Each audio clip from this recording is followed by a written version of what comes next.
Scam কিভাবে করে আপনাদেরকে একটা এক্সাম্পল দেখাই। এটা হচ্ছে যে জমজম ইলেকট্রনিক্স, অনেকে চিনবেন দুবাইতে, যে যমজ 2 ভাই এই মোবাইলের বিজনেস করে ওদের। দেখেন ভয়েসটা আপনাদেরকে जी শোনাই। अस्सलाम वालेकुम। जमजम इलेक्ट्रॉनिक्स की तरफ से बात कर रहा हूँ। देखिए आपने अभी एक ऐड हमें शेयर किया है व्हाट्सएप पे, फेसबुक पेज पे आपने हमें फॉलो किया हुआ है।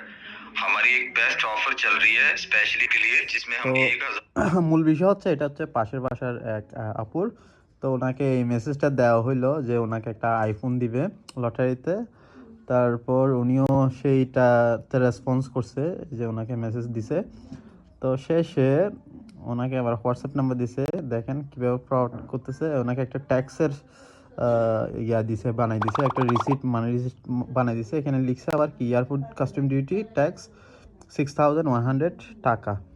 দেখেন, তার মানে ওরা মানে এভাবে যদি 6000 টাকা করে করে যদি 100 মানুষ থেকে নেয়, কত টাকা নিয়ে ফেলতে পারবে। মোবাইল তো দিবে না। এই যে দেখাচ্ছে gift iPhone 14 pro max and ultra smart watch, দুইটাই দিবে। তো আপনাকে ট্যাক্স পে করতে হবে 6100 টাকা। অনেকেই পাঠাই দিচ্ছে। আমি ওনাকে এটা পাঠানোর আগেই সতর্ক করছিলাম যে ওনারা ফ্রি দিবে বলবে, কিন্তু বলবে আবার কাস্টম ডিউটি বা ট্যাক্স দিতে হবে, এমন বলে একটা টাকা নিবে। তো এটা বলার পর আমাকে দেখালো জিনিসটা। এটা অনেকের সাথে হচ্ছে, অনেকে না বুঝে টাকাটা পাঠাই দিচ্ছে, মনে করতেছে যে হ্যাঁ আমি টাকাটা দিলে নিশ্চয়ই আইফোনটা পাবো, এই মনে করে দিয়ে দিচ্ছে। কিন্তু আসলে এটা পুরোটা স্ক্যাম। এটা পুরোটা স্ক্যাম। আপনারা এটা শেয়ার করে সচেতন করে দিন মানুষকে।